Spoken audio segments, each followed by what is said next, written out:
Oke, Assalamualaikum warahmatullahi wabarakatuh.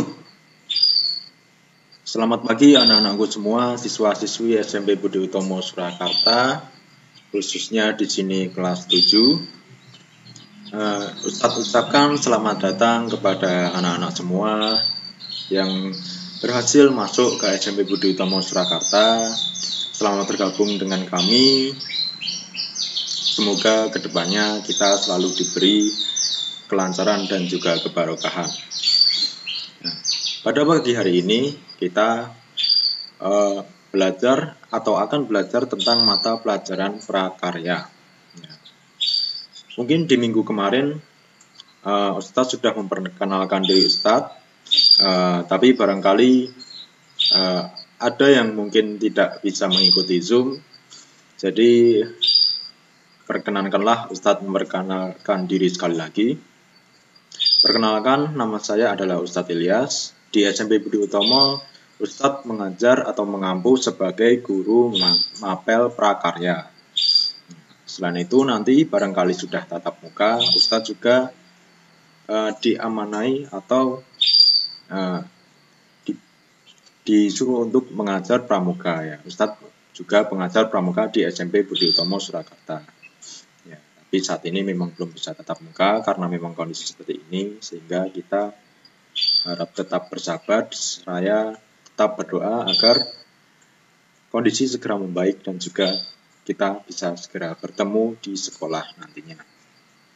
Oke, sebelum masuk ke mata pelajaran prakarya, Ustadz akan menjelaskan tentang pengertian prakarya terlebih dahulu. Nah, prakarya itu apa sih? Mungkin barangkali waktu di SD ada yang belum terlalu mengenal prakarya. Ya, pendidikan prakarya dan kewirausahaan merupakan salah satu mata pelajaran yang bertujuan menanamkan jiwa, sikap, dan etika wirausaha kepada peserta didik, memberikan bekal pengetahuan tentang kewirausahaan, dan memiliki keterampilan tangan untuk modal peserta didik membuka usaha. Ya, jadi mapel prakarya ini itu bertujuan agar kalian itu memiliki rasa kreatif untuk bisa mengubah atau mengolah benda-benda yang ada di sekitar kita menjadi suatu produk yang memiliki nilai guna dan juga nilai jual. Ya, itulah itulah fungsi dari mata pelajaran prakarya. Ya, prakarya nanti berbeda ya dalam implementasinya dengan seni budaya. Jadi prakarya dengan seni budaya itu beda. Jadi mungkin ada sedikit kemiripan, tapi memang itu berbeda ya. Barangkali ada yang belum tahu. Seperti itu prakarya. Ini termasuk mata pelajaran baru juga, yaitu baru ada saat diberlakukannya kurikulum 2013. Oke, hari ini kita langsung masuk ke pelajaran, yaitu yang bab pertama. Bab pertama yaitu kerajinan dari bahan serat alam. Tujuan dari pelajaran adalah, Ustadz baca cepat saja ya, menyatakan pendapat tentang keragaman bahan serat alam yang ada di Indonesia sebagai ungkapan rasa bangga dan wujud rasa syukur kepada Tuhan. Kemudian menyatakan pendapat tentang keragaman karya kerajinan dari serat alam sebagai ungkapan rasa bangga dan wujud rasa syukur kepada Tuhan. Kemudian memahami pengemasan produk kerajinan dari serat alam agar tetap awet dan lebih bernilai ekonomis, serta mengidentifikasi fungsi bahan, alat, dan proses yang digunakan pada pembuatan karya kerajinan dari serat alam di wilayah setempat. Nah, jadi kerajinan itu nanti banyak ya jenisnya. Ada yang dari serat, kemudian ada mungkin nanti dari tanah liat, dari plastik, dan lain-lain. Nah, itu nanti sebagian akan kalian pelajari juga di bab selanjutnya atau mungkin nanti di kelas 8 dan kelas 9. Akan tetapi pada saat ini kita berfokus pada materi yang pertama, yaitu yang berasal dari serat. Ya, serat. Contohnya, apa saja sih barang yang diambil atau dibuat dari serat. Nah, contohnya ini, ada sapu lidi, tas anyaman, dan atap jerami. Nah, merupakan produk kerajinan berbahan serat yang sering kita manfaatkan dan kita gunakan dalam kehidupan sehari-hari. Nah, ini contoh-contoh serat alam yang ada pada sehari-hari ya. Di sini ada eceng gondok, kemudian kulit jagung, pelepah pisang, daun pandan, sabut kelapa, tali agel. Barangkali ada yang belum tahu apa itu tali agel. Itu adalah tali yang berasal dari daun agel atau daun lontar. Ya, ini tali agel. Itu ya. Ini contoh-contoh bahan untuk membuat kerajinan yang berasal dari serat alam.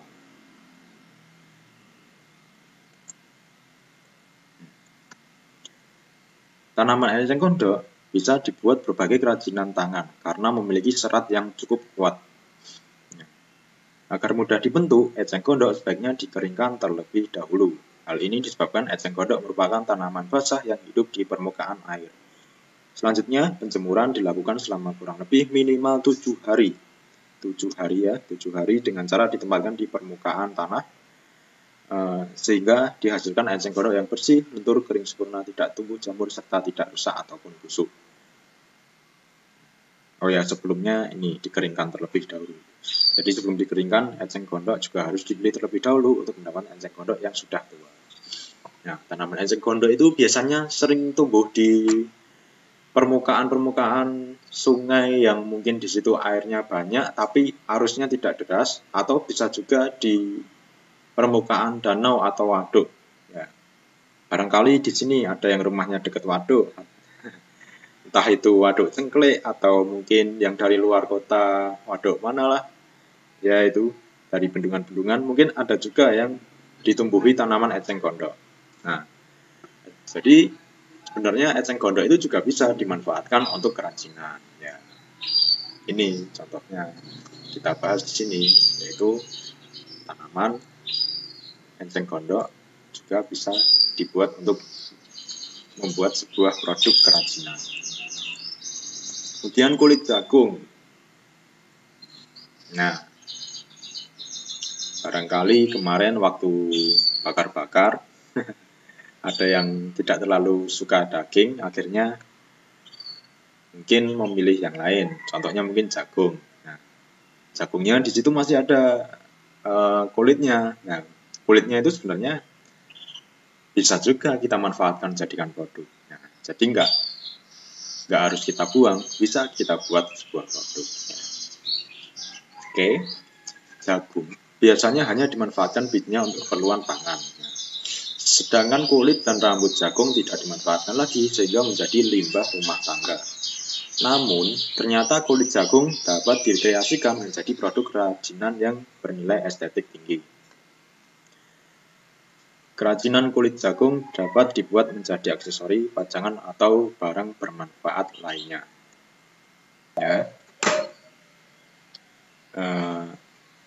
Seperti yang sudah saya jelaskan tadi, jadi kulit jagung itu masih bisa dimanfaatkan untuk membuat suatu produk. Kemudian ada juga pelepah pisang. Sebagian besar orang menganggap pelepah pisang hanya sebagai sampah yang mencemari lingkungan. Pelepah pisang atau batang semu adalah sampah yang biasanya tidak dimanfaatkan karena dianggap tidak berguna. Namun pelepah pisang dapat dimanfaatkan sebagai bahan untuk membuat kerajinan. Di tangan orang kreatif, pelepah pisang dapat diubah menjadi sebuah tas, sandal, bingkai lampu, serta produk kerajinan. Produk kerajinan lainnya. Nah, ini contoh kerajinan dari pelepah pisang.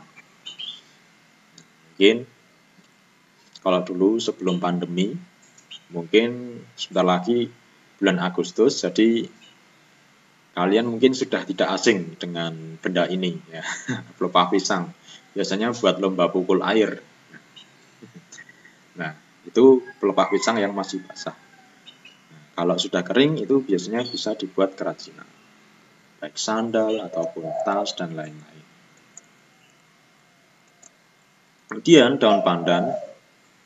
pada umumnya digunakan sebagai pewarna alami atau penyedap makanan buat masak. Tapi bisa juga daun pandan itu juga untuk membuat suatu kerajinan yang berasal dari bahan alam. Kemudian sabut kelapa. Kelapa itu hampir semua pohonnya, semua bagian di dalam pohonnya itu bisa dimanfaatkan, mulai dari daun, buah, hingga batang, semuanya bisa. Nah, salah satu yang bisa dimanfaatkan dari tanaman kelapa adalah sabutnya.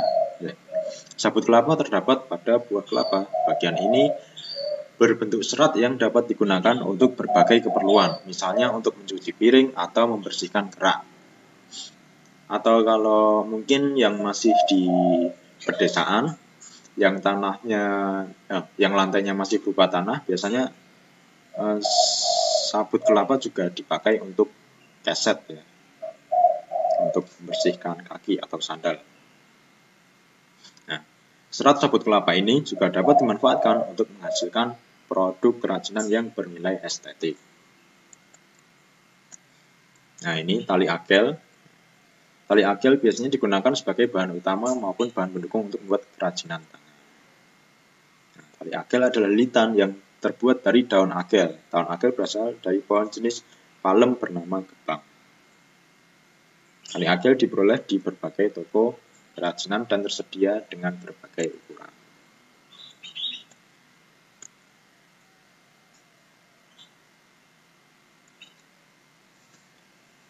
Nah, nanti kalau memang sudah membuat kerajinan dan sudah menghasilkan suatu produk yang bagus, bernilai guna dan juga bernilai jual, kerajinan yang sudah dibuat itu harus atau perlu ditempatkan dalam sebuah kemasan yang bagus agar siap didistribusikan. Tujuannya itu ya agar kondisi atau barangnya itu tetap baik dan juga utuh saat didistribusikan. Nah, hal apa yang perlu diperhatikan dalam mengemas produk kerajinan dari serat alam? Yang pertama yaitu adalah fungsi dan tujuan, dan yang kedua adalah cara pengemasan. Seperti itu.